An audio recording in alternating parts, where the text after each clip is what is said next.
নিজেদের মানুষকে হত্যা করে পাকিস্তানের উপর দোষ চাপায় ভারত, শহীদ আফ্রিদি। ভারতের পাঠ্যসূচিতে মুসলিম বিরোধী ভয়াবহ ষড়যন্ত্র।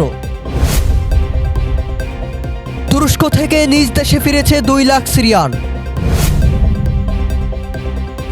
ভারত আফগানিস্তান বৈঠক অনুষ্ঠিত।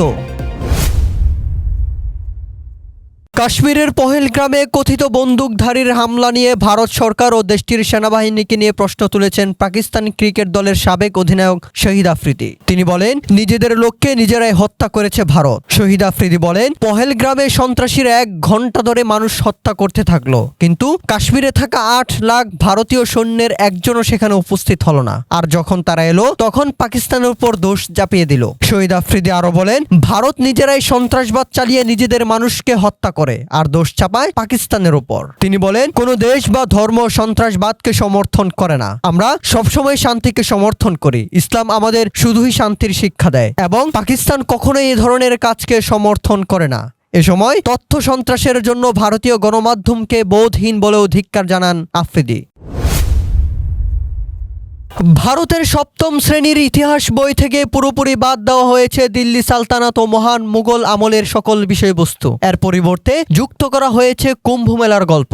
হিন্দুস্তান টাইমসের এক প্রতিবেদনে বলা হয়, নতুন শিক্ষানীতিতে ভারতীয় ঐতিহ্য, দর্শন, জ্ঞান ব্যবস্থাকে অন্তর্ভুক্ত করার কথা বলে মুসলিমদের অবদানকে অস্বীকার করা হয়েছে।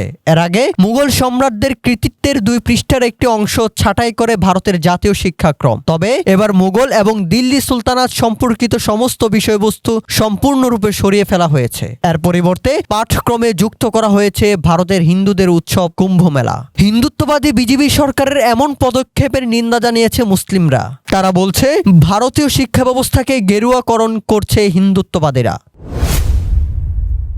সিরিয়ার সাবেক স্বৈরশাসক বাশার আল আসাদের পতনের পর থেকে এখন পর্যন্ত তুরস্ক থেকে নিজ দেশে ফিরে গিয়েছেন অন্তত 2 লাখ সিরিয়ান।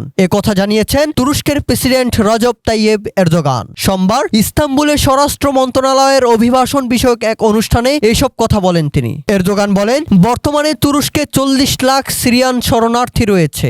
এর মধ্যে 27 লাখ শরণার্থী অস্থায়ী সুরক্ষা আইনের অধীনে রয়েছে। 19 লাখ শরণার্থী অনুমতিপত্র নিয়ে তুরস্কে বসবাস করছে। পাশাপাশি 1,76,000 শরণার্থী আন্তর্জাতিক সুরক্ষা আইনের অধীনে তুরস্কে শরণার্থী হিসেবে আশ্রয় নিয়েছে। এরদোগান আরো বলেন, পশ্চিমা শক্তিগুলোর কারণেই শরণার্থী তৈরি হয়, অথচ যখন শরণার্থী গ্রহণের সময় আসে তখন তাদের কাউকেই খুঁজে পাওয়া যায় না। আফগানিস্তান ও ভারতের মধ্যে গুরুত্বপূর্ণ একটি বৈঠক অনুষ্ঠিত হয়েছে। বৈঠকে আফগানিস্তানের পররাষ্ট্রমন্ত্রী মাওলানা আমির খান মুত্তাকি এবং ভারতের পররাষ্ট্র মন্ত্রণালয়ের আফগানিস্তান, পাকিস্তান ও ইরান বিভাগের প্রধান আনন্দ প্রকাশ উপস্থিত ছিলেন। ইমারতে ইসলামিয়া আফগানিস্তানের পররাষ্ট্র মন্ত্রণালয়ের এক বিবৃতিতে বিষয়টি জানানো হয়েছে। বিবৃতিতে বলা হয়, মাওলানা আমির খান মুত্তাকি ও আনন্দ প্রকাশ রাজনৈতিক, বাণিজ্যিক ও ট্রানজিট ইস্যু নিয়ে আলোচনা করেছেন। বৈঠকে ভারতের সঙ্গে রাজনৈতিক ও অর্থনৈতিক সম্পর্ক সম্প্রসারণের উপর জোর দিয়েছেন আফগান পররাষ্ট্রমন্ত্রী। মাওলানা আমির খান মুত্তাকি বলেন, আফগানিস্তানের বিভিন্ন খাতে বিনিয়োগের সুযোগ রয়েছে, তাই ভারতীয় বিনিয়োগকারীদের এই সুযোগ কাজে লাগানো উচিত।